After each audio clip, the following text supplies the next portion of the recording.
The research station floated in the darkness of space, its lights blinking against the backdrop of a dead planet below. Inside, the main laboratory, Dr. Varix Kwan stared at the holographic projection with his 4 eyes, each one focused on a different section of the ancient text. He had been studying these symbols for 30 years, and still they made no sense. Any progress? Professor Kilara Voss asked as she entered the lab. Her scales shimmered under the artificial lights as she moved closer to examine the projection. Varix sighed, a sound that came out as a low whistle through his breathing slits. Nothing. The AI has run another 1,000,000 combinations. Still no pattern we can recognize. Numb. The texts had been discovered on the dead world below almost 60 years ago. Thousands of stone tablets covered in strange markings. Every major species in the galaxy had sent their best scholars to study them. The tablets were old, nearly 10,000 years according to the dating tests. But the civilization that made them had vanished completely, leaving only these mysterious writings behind. The human arrives today, Kilara said, checking her datapad. Part of the cultural exchange program. Varix made a dismissive gesture with his upper arms. Humans. They only joined the galactic community 50 years ago. What could they possibly contribute? Wait, what could they possibly contribute? Commander Drevik insisted. He says we should include all member species in our research. Fine, Varix muttered. Show him the texts. Let him stare at them for a few days.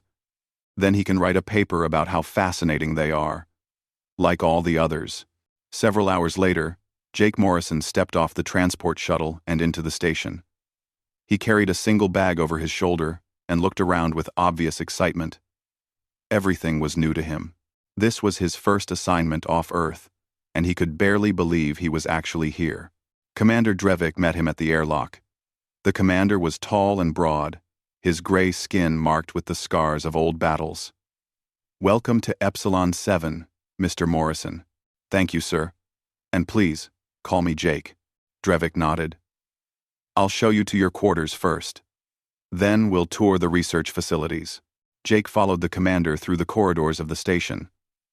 He passed dozens of alien researchers from species he had only seen in videos. A Zenthari mathematician argued with a Corvan physicist. 3 Altarian linguists huddled around a console, their tentacles moving in complex patterns as they debated something. His quarters were small but comfortable. Jake dropped his bag and followed Drevik to the main laboratory. The room was huge, filled with equipment that hummed and beeped. Holographic displays floated in the air, showing various ancient texts. Dr. Varix, Professor Kilara, Drevik called out. This is Jake Morrison, the human linguist. Varix turned to look at Jake. The Altarian's expression was difficult to read, but his tone was polite. Welcome. We've been studying these texts for decades. Feel free to add your observations to the database. Said. 8. Thank you, Jake said. He moved closer to the main projection, curious about what had stumped the galaxy's best minds for so long. The moment he saw the symbols, he stopped walking. His eyes went wide. Is something wrong? Kilara asked. Jake stepped closer to the projection, his hand reaching out to touch the holographic letters. His mouth opened, then closed. He looked confused, like someone who had just seen something impossible. This is English, he said quietly. Varix made a sound that might have been a laugh. I'm sorry? This is English. It's a human language, one of Earth's major languages. Jake pointed at the symbols. These aren't alien characters. They're letters from the Latin alphabet. The laboratory went silent. Several researchers stopped what they were doing and turned to stare. That's impossible, Varix said flatly. These tablets are 10,000 years old. Humans only achieved spaceflight 70 years ago. I know how it sounds, Jake said. But look, this letter is an A.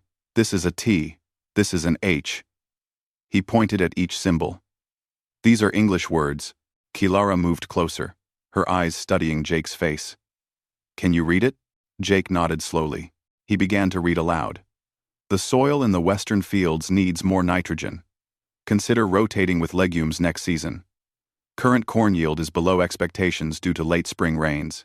He paused and looked at the stunned faces around him. It's talking about farming, crop rotation, and soil management. Impossible, Varix repeated. But his voice had less certainty now. Show me another tablet, Jake said. Kilara quickly pulled up another projection.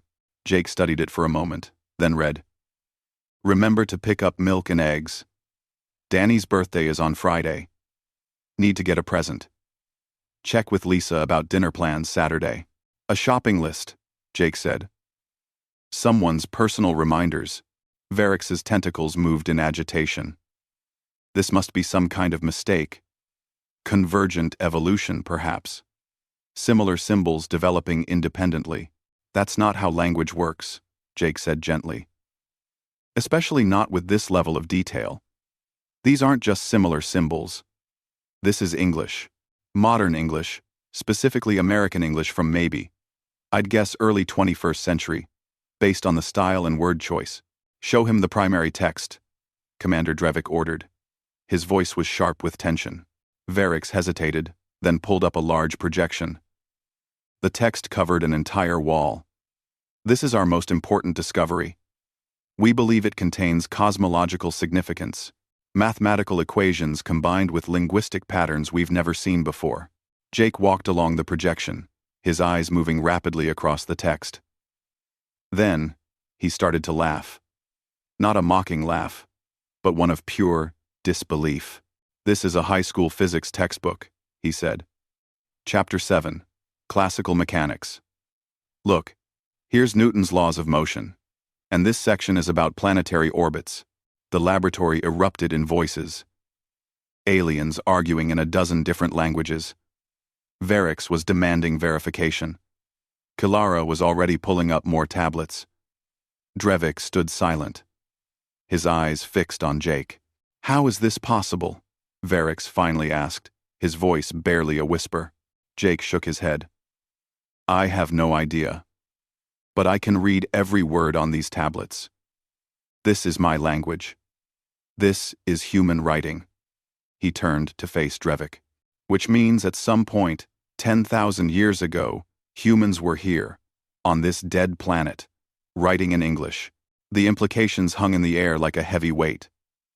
Everything they knew about human history, about the timeline of Earth's civilization, was suddenly in question.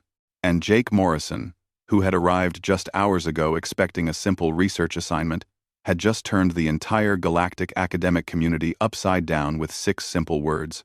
This is English. The next morning, Jake woke to find his quarters surrounded by security guards. Commander Drevik escorted him to a secure conference room where dozens of alien researchers waited. Their expressions ranged from curious to hostile. Varix sat at the head of the table, his tentacles moving in tight, controlled patterns. Mr. Morrison, Varix began formally. We need proof. Verifiable. Scientific proof that what you claim is true. I understand, Jake said. He had expected this reaction. The idea seemed crazy even to him. They spent the next 12 hours testing him. Jake translated tablet after tablet, while the researchers cross-referenced his readings against each other, looking for inconsistencies.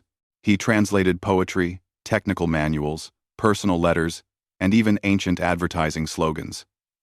Every single text came out coherent and consistent.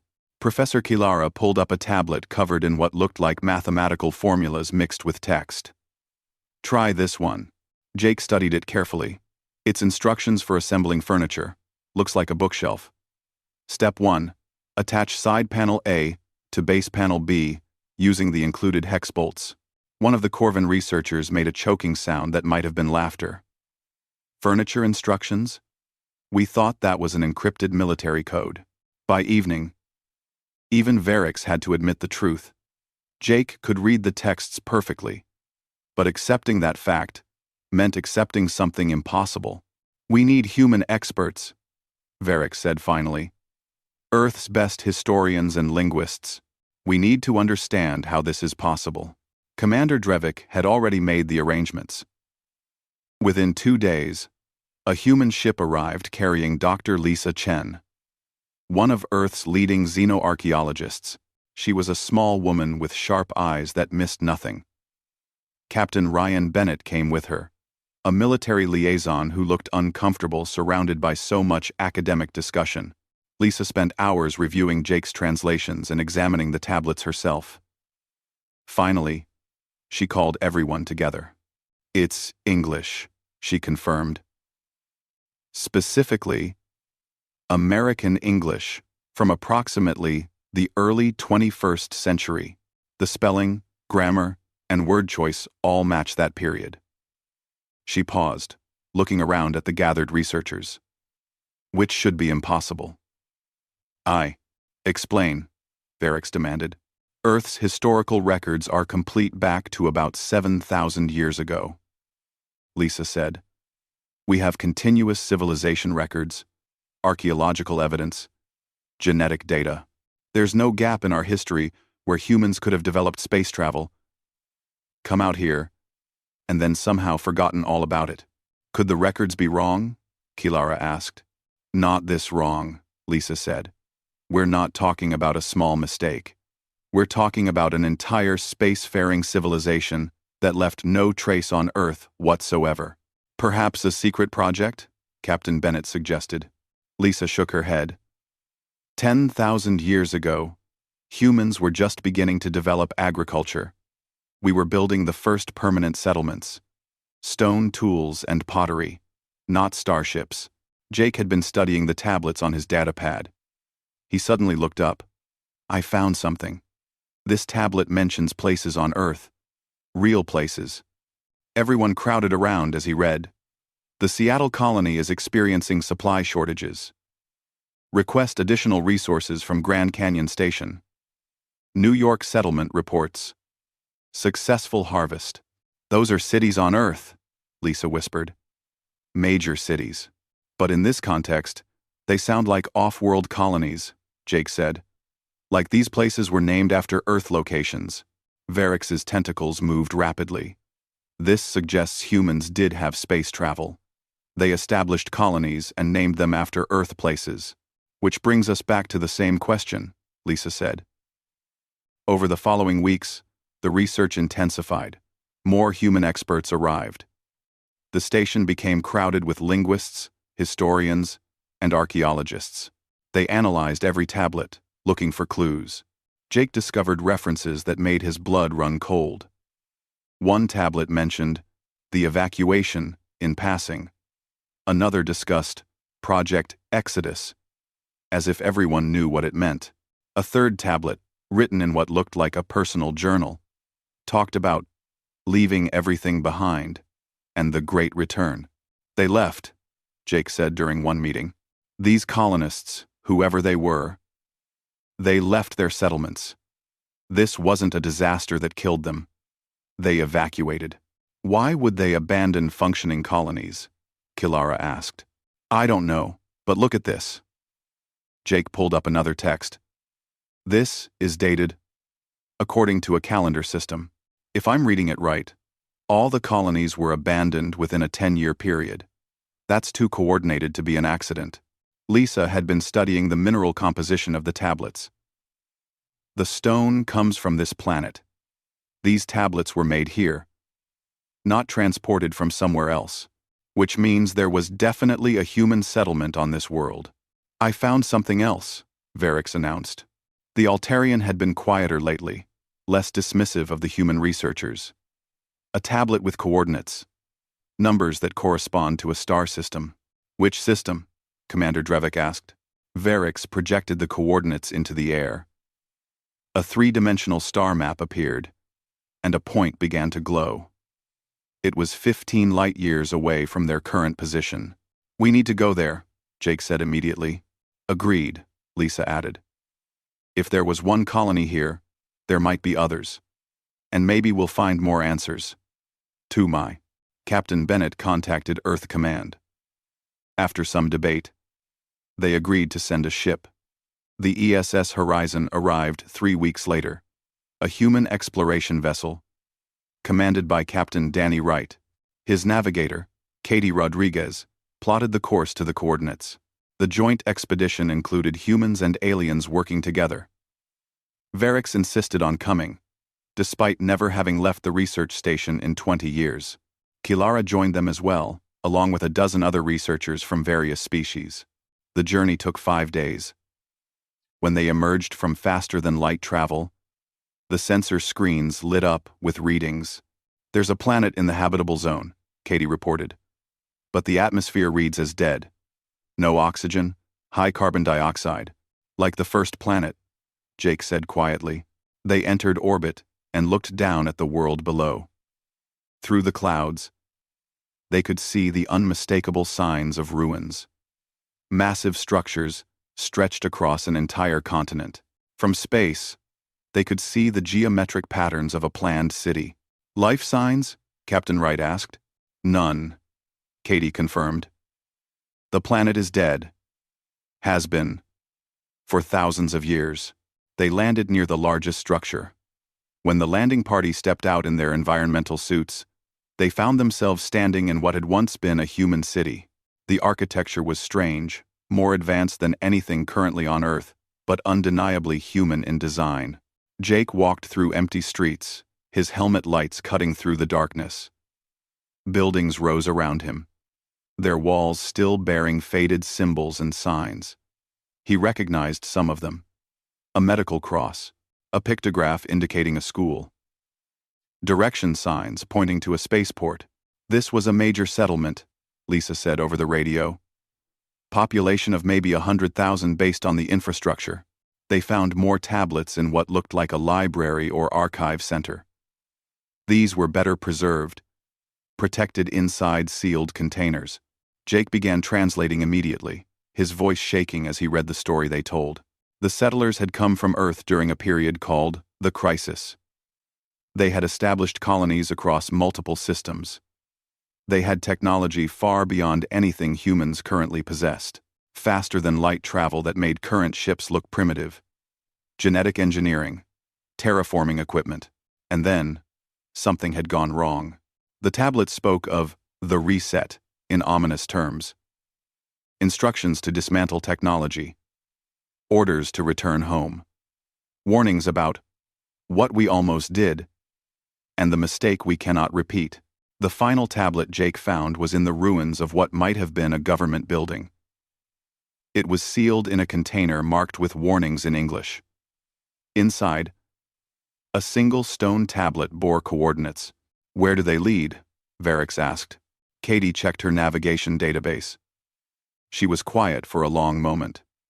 Then, she looked up, her face pale. "They point to Sol System," she said quietly. "They point to Earth." The journey back to the research station felt longer than it was. Everyone was quiet, absorbed in their own thoughts. Jake sat in his quarters, reviewing the images they had captured of the ruins. A human city, 10,000 years old, 15 light-years from Earth. It should not exist, but it did. When they arrived back at Epsilon 7, they found the station in chaos. News of their discoveries had spread throughout the galactic community. Representatives from every major species wanted access to the data. Earth's government had declared the findings classified, then immediately declassified them when the public outcry became too loud. Jake was called to give testimony before the Galactic Council. He stood in a vast chamber, surrounded by delegates from 100 different worlds, and told them what he had found. The chamber erupted in debate. Some species were excited by the implications. Others were frightened. A few seemed angry that humanity had hidden such a past. "We didn't hide anything," Captain Bennett insisted. "We didn't know. Earth has no records of this civilization. How is that possible?" Council Director Zareth demanded. The ancient being's voice echoed through the chamber. "How does a species forget an entire epoch of its history?" Nobody had an answer. Back on Earth, researchers tore through archaeological sites with new urgency. They dug deeper, looked harder, searched for anything that might explain the mystery. And slowly, they began to find things. In Antarctica, deep below the ice, they discovered industrial materials that dated back 10,000 years. In the Sahara Desert, satellite imaging revealed geometric patterns buried under the sand. In the ocean, sonar detected artificial structures far too old to be explained by known history. Professor Eric Sampson, a historian from MIT, compiled all the data into a comprehensive report. He presented it during a video conference that included Jake, Lisa, and a dozen other experts. The evidence was always there, Eric explained. But we dismissed it. A steel artifact in a layer of rock, too old for iron smelting? Must be contamination. Unusual isotope ratios in ancient ice? Must be a measurement error. We saw what didn't fit our understanding of history, and we explained it away. So there was an advanced human civilization 10,000 years ago, Lisa said. On Earth. Yes. And based on what we're finding, it was global. They had industry, advanced metallurgy, possibly even computers. Then it all stopped. The reset, Jake said quietly. Eric nodded. Something caused them to deliberately destroy their own civilization. Meanwhile, the search continued in space. Now that they knew what to look for, finding the old colony sites became easier. They had a pattern. The colonies were always on habitable worlds, always in systems with easy access to resources, and they were all abandoned at roughly the same time. Captain Danny Wright led the ESS Horizon on a survey mission, with Jake and Varix accompanying him. Katie Rodriguez plotted courses to 6 different star systems based on references they had found in the tablets. They found ruins in all 6 systems. Some were smaller than others. Just a few hundred people. One was massive. A colony that must have held 1 million inhabitants at its peak. Every single site had been systematically abandoned. No bodies. No signs of disaster. Just empty cities and carefully stored records. Jake spent days translating the tablets they found. A picture began to emerge of what the ancient human civilization had been like. They had been explorers and builders. They had spread across the stars with optimism and hope. They had families, conflicts, celebrations. They had been human in every way that mattered. At a colony site on a world circling a red dwarf star, Jake found a digital archive that had somehow remained functional. The power source was something he didn't recognize, still generating electricity after 10 millennia. When he accessed the files, he found video recordings. The first one showed a woman standing in front of a newly constructed building. Day 1 of New Portland Colony, she said, smiling at the camera. We did it. We're actually here. 100 light-years from Earth. And we're building a new home. Jake watched dozens of recordings. Birthday parties and weddings, scientific experiments and construction projects, children playing in parks under alien suns. It was beautiful and haunting at the same time. Then he found the later recordings. The mood had changed. People looked worried. There were emergency meetings and serious discussions. One recording showed a man Jake thought might be some kind of leader. We have no choice, the man said. The readings are clear. If we continue, we risk everything. Not just ourselves, but reality itself. The council has voted. We implement the reset. What did they do? Varix asked. The Altarian had been watching the recordings with Jake. I don't know yet, but they were scared. Really scared. They found more clues at other sites. References to quantum experiments that had gone wrong. Mentions of timeline instabilities and causality violations. The ancient humans had been experimenting with the fundamental nature of reality, and they had discovered something that terrified them. At the largest colony site, in what had been some kind of central library, Lisa discovered a sealed vault. It took them 3 days to open it safely. Inside, they found thousands of data storage devices, still functional thanks to the same mysterious power source that had kept the digital archives running. The data contained the complete scientific records of the ancient human civilization. Their physics, their mathematics, their experiments. Lisa brought in specialists from Earth to analyze it. What they found shocked everyone. They were centuries ahead of us. Dr. Sophie Kim explained. She was a quantum physicist from Seoul. Their understanding of quantum mechanics makes our current theories look like kindergarten math. They could manipulate space-time, create stable wormholes, even interact with parallel timelines. Parallel timelines? Jake asked. Sophie nodded. Multiple versions of reality, existing simultaneously.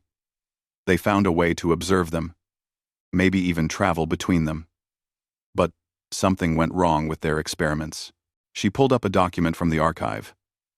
The equations meant nothing to Jake, but Sophie's face was pale as she read them. They were tearing holes in reality, she said. Their experiments were causing timelines to collapse into each other. Multiple versions of history trying to exist in the same space. They realized that if they continued, they could cause a catastrophic failure of causality itself. What does that mean? Captain Wright asked. It means reality itself could have broken down. Cause and effect would stop making sense. Time could become non-linear. Everything that ever was or could be would merge into chaos. The room was silent as everyone absorbed this. So they stopped, Jake said. They shut down their entire civilization to prevent it. More than that, Lisa said. She had been reviewing other documents. They didn't just stop. They systematically dismantled everything. All their colonies, all their technology, all their knowledge. They took it apart, piece by piece, and returned to Earth, Varix added. He had been studying the evacuation records. Every colony was evacuated. Every ship returned home. They brought nothing with them, except their memories. Jake felt a chill. That's why there's no trace on Earth. They didn't want anyone to find it. They didn't want future generations to make the same mistake. But why forget? Katie asked. Why not pass down a warning? Maybe they did, Jake said slowly. Maybe they tried. But 10,000 years is a long time. Stories become myths. Myths become legends.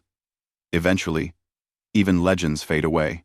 He thought about all the ancient stories from Earth. Tales of advanced civilizations that fell. Atlantis. Lemuria. Ancient astronauts. What if they weren't just stories? What if they were the last faded memories of something real? There's one more thing, Sophie said quietly. She looked frightened. According to these records, there's a final archive. Something they sealed away with a warning never to open it. They called it the Timeline Collapse Protocol. Where is it? Commander Drevik asked. Sophie checked the coordinates in the file. Her hands were shaking slightly. It's on Earth, she said. Buried in Antarctica. The expedition to Antarctica took 2 weeks to organize. Jake insisted on being part of it, and nobody argued. He had become the unofficial spokesperson for the ancient human civilization. The bridge between past and present. Lisa and Sophie came as well, along with Varix, who refused to be left behind despite the cold climate being difficult for his species. They landed at McMurdo Station and prepared for the journey inland. The coordinates from the archive pointed to a location deep under the ice, in one of the most remote parts of the continent. Getting there required specialized equipment and experienced guides. Ambassador Megan Torres arrived to oversee the operation. She was a diplomat who had been dealing with the political fallout from the discoveries. The Galactic Council was divided on how to handle the situation. Some species wanted the ancient archives opened immediately. Others insisted they remain sealed. Earth's government was caught in the middle, trying to balance scientific curiosity with the warnings left by their ancestors. Whatever we find down there, Megan told Jake, it's going to change everything. The drilling team worked for 3 days, cutting through layers of ice that had accumulated over 10 millennia. When they finally broke through into a cavity below, sensors detected artificial structures. They had found it. Jake was among the first to descend into the chamber. The ice tunnel opened into a vast, underground facility, perfectly preserved in the frozen darkness. His lights revealed smooth walls, made of the same strange materials they had found at the colony sites. Everything was still functional, powered by technology that should not exist. In the center of the facility stood a large chamber. The door was sealed with multiple locks, and warnings covered every surface. Jake read them aloud. To whoever finds this, do not open unless you have no other choice. What lies within is knowledge we gained at terrible cost. We pray you never need it. But if the crisis returns, if you see the same signs we did, then you must understand what we learned. May you be wiser than we were. The same signs, Sophie repeated. What signs? They explored the rest of the facility while debating whether to open the final chamber. They found living quarters where people had stayed during the construction, storage rooms filled with preserved supplies, and a smaller archive room containing personal messages. Jake found a video recording left by a young woman. She looked tired, like she hadn't slept in days. My name is Amanda Price, she said to the camera. I'm one of the scientists who worked on Project Reset. If you're watching this, then you've probably figured out what we did. We erased ourselves from history. Our technology, our colonies, our achievements, all gone. She paused, wiping her eyes. We didn't want to.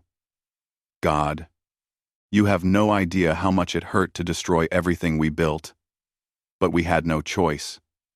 The experiments went too far. We broke something fundamental. Something that shouldn't be broken. And we couldn't fix it. All we could do was stop, go back, and hope humanity would get another chance to do things right. She looked directly at the camera with desperate intensity. If you're advanced enough to find this place, then you're close to where we were. Close to making the same discoveries. Please learn from our mistakes. The universe has rules for a reason. Some boundaries aren't meant to be crossed. The recording ended. Jake realized he had been holding his breath.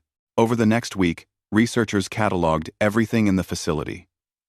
They found medical records showing the evacuation had included over 2 million people. All returned from the colonies to Earth. They found engineering diagrams showing how the colonists had systematically dismantled their technology. They found personal journals filled with grief and regret. One journal belonged to someone named David Shaw, apparently one of the leaders of Project Reset. We scattered ourselves across the globe, he had written. We integrated into the primitive communities that had remained on Earth. We taught them agriculture, basic medicine, how to build better shelters. But we told them nothing of the stars, nothing of what we had been. Within a generation, we were just tribal elders with stories to tell. Within 10 generations, even the stories faded. Perhaps that's for the best. Perhaps forgetting is a mercy. The most disturbing discovery came from the medical records. The colonists had deliberately modified their own genetics before reintegrating with Earth's population. They had removed certain inherited traits, certain ways of thinking that made them susceptible to the specific type of scientific curiosity that had led to the crisis. They engineered curiosity out of themselves, Sophie said, horrified. They literally changed what it meant to be human, to prevent future generations from making the same mistakes. But it didn't work completely, Lisa observed. Here we are, 10,000 years later, and we're developing quantum physics again. We're asking the same questions they did. Because the modifications faded over time, Sophie said. Genetic drift, mutations, natural selection. After 10,000 years, we're basically the same as they were, which brought them back to the sealed chamber. The Galactic Council held an emergency session. The debate lasted for hours. Finally, they voted. By a narrow margin, they authorized opening the chamber. The potential knowledge was too important to leave sealed. Jake stood before the door with Lisa and Sophie. Varix was there too, his tentacles moving in nervous patterns. Captain Wright and Ambassador Torres watched from a safe distance, ready to evacuate everyone if something went wrong. Are we sure about this? Jake asked. No, Lisa admitted. But Amanda said to open it if we had no choice. I think we've reached that point.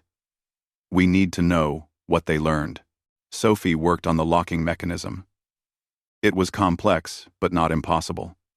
The ancient engineers had designed it to be opened eventually. After an hour, the locks began to disengage with a series of heavy clicks. The door swung open, revealing a small chamber. Inside was a single pedestal, holding a device that looked like a tablet computer.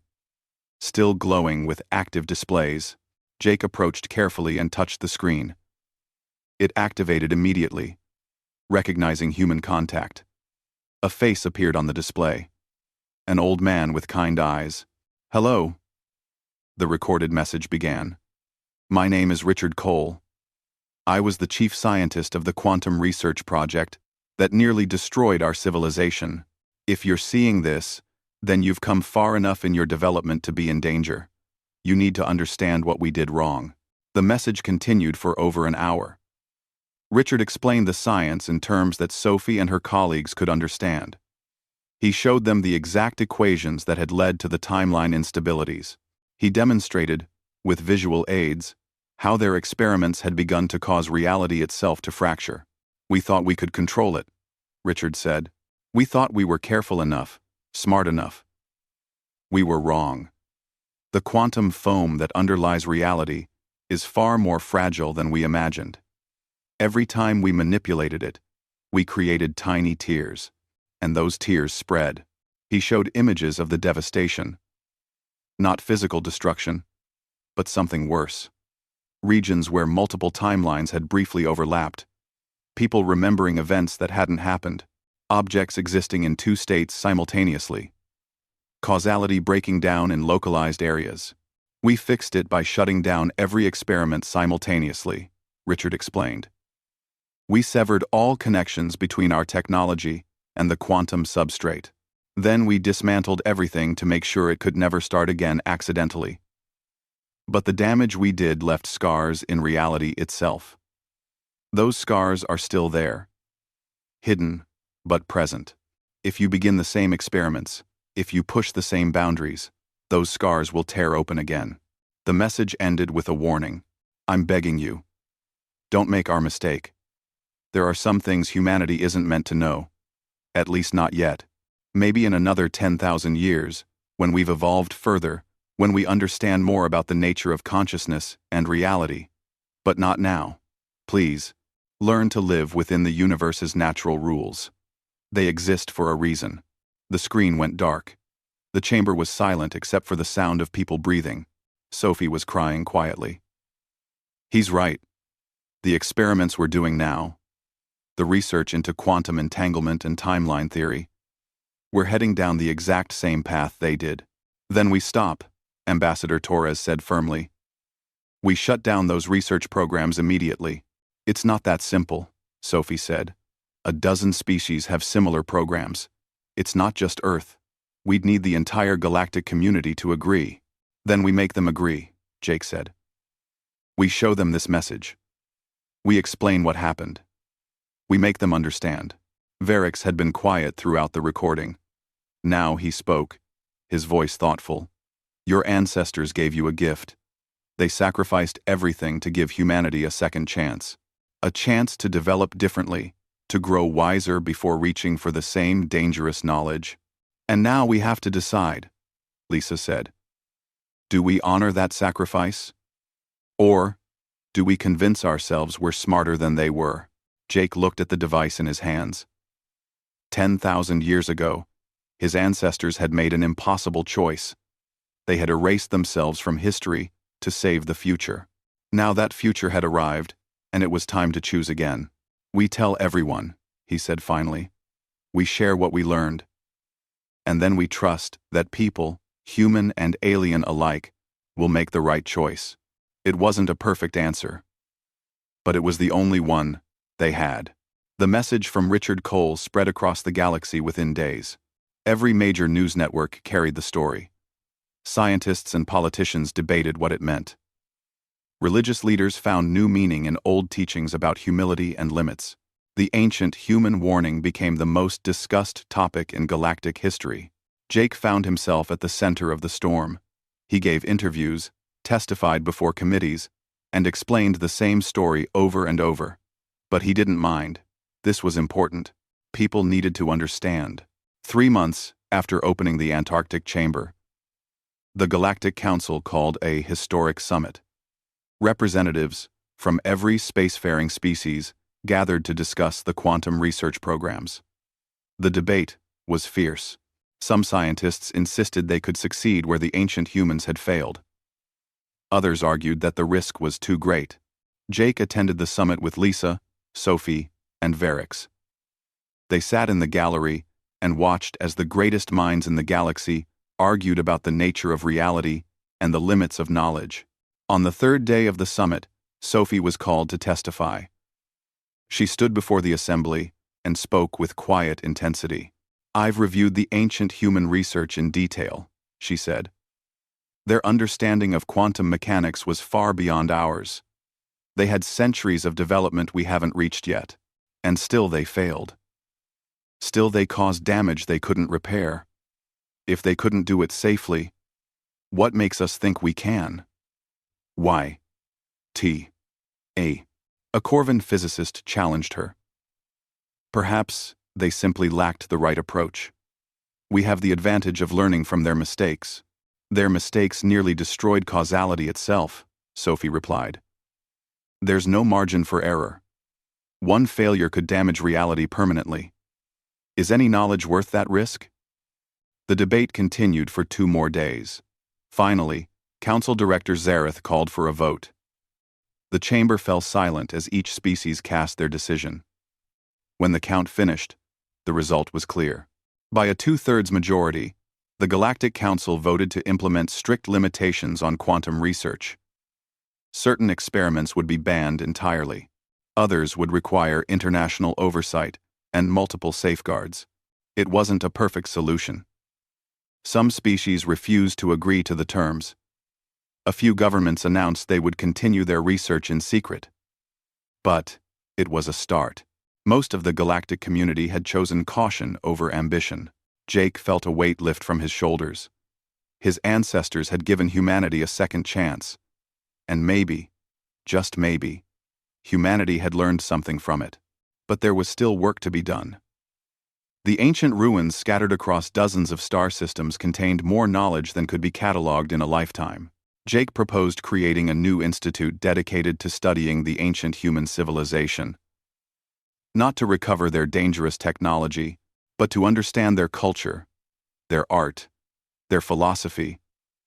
The Galactic Council approved funding for the Institute of Ancient Human Studies. They offered Jake the position of director. He accepted, on the condition that it be a collaborative effort. He wanted researchers from every species working together, sharing perspectives, learning from each other. Varix was the first to volunteer. The old Altarian had spent 30 years failing to read the ancient texts. Now, he wanted to spend his remaining years understanding them properly. "You taught me humility," Varix told Jake during a quiet moment. "I thought I knew everything about linguistics. I thought my species had all the answers. You showed me I was wrong. That's a valuable lesson." "You taught me something too," Jake replied. "You never gave up on those texts, even when they seemed impossible. That persistence matters." They established the institute at the original research station, Epsilon 7. The main laboratory where Jake had first seen the texts became the heart of a growing campus. Researchers from 100 species came to study.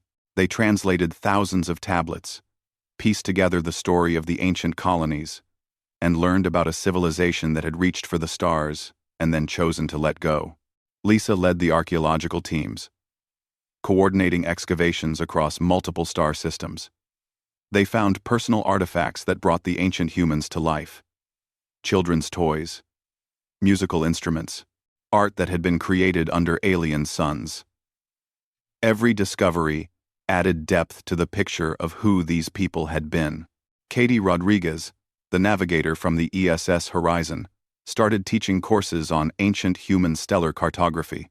She discovered that the colonists had mapped hundreds of star systems, creating navigation charts that were still useful today. Captain Danny Wright retired from active service and became the Institute's security director. He made sure the dangerous technology remained sealed while allowing scholars access to the cultural materials. Sophie divided her time between the Institute and her work on Earth. She helped develop new quantum physics curricula that incorporated the warnings from the ancient humans.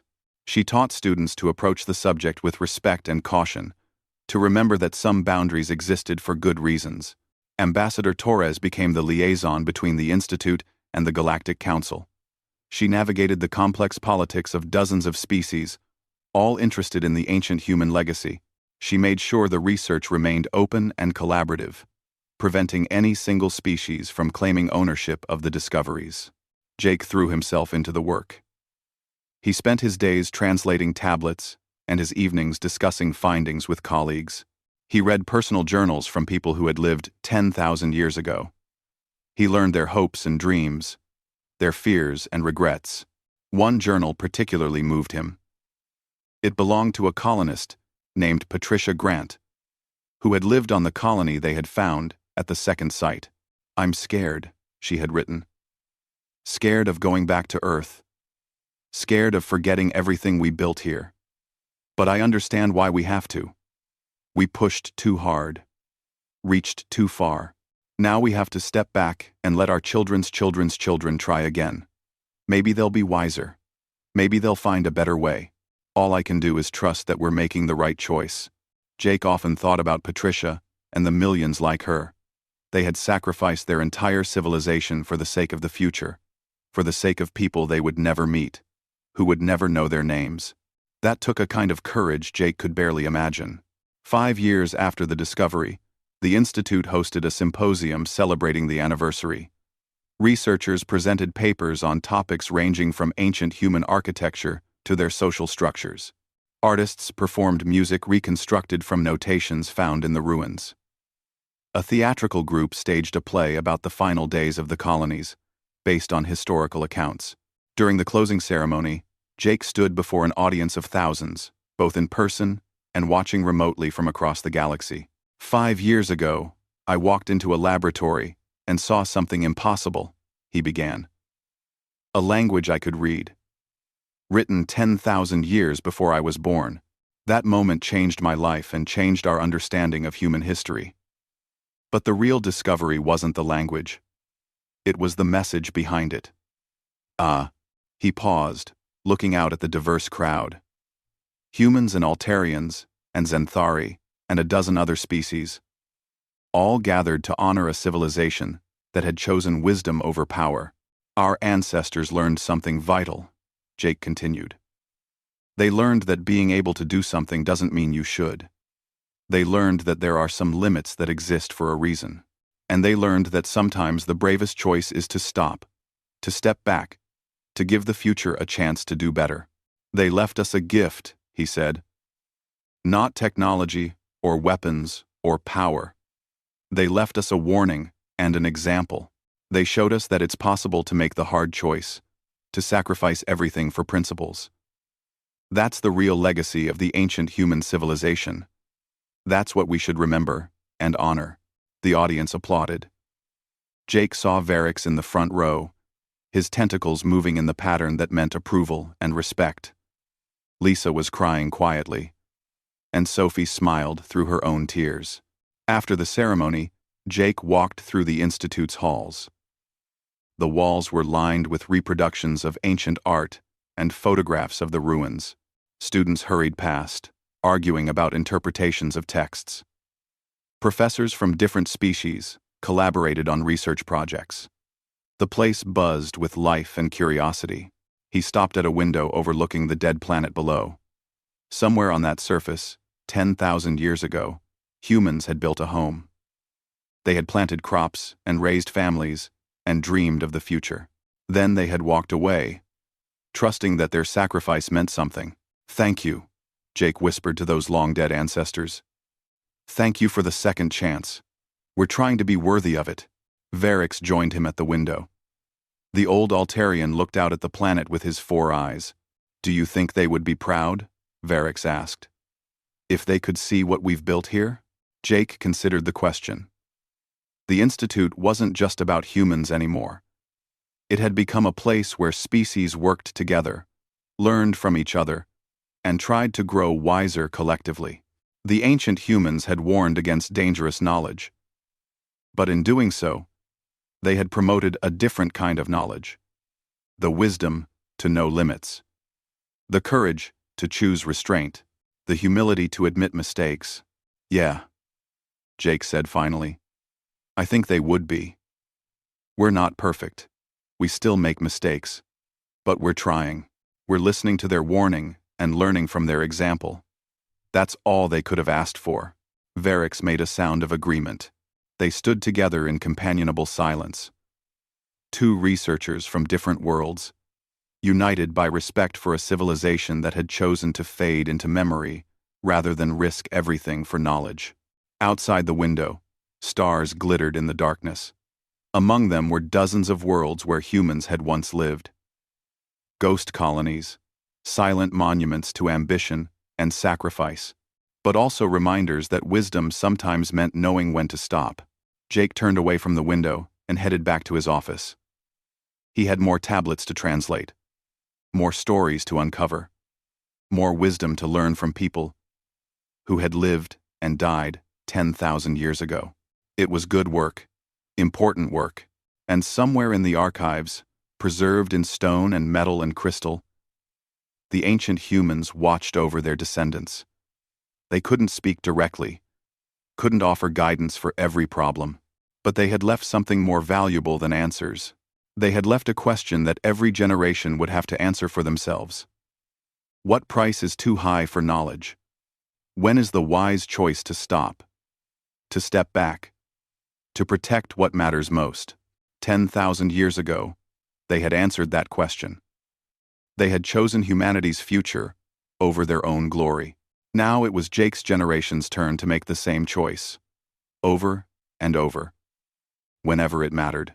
And thanks to a dead language written in stone, they had the wisdom of their ancestors to guide them.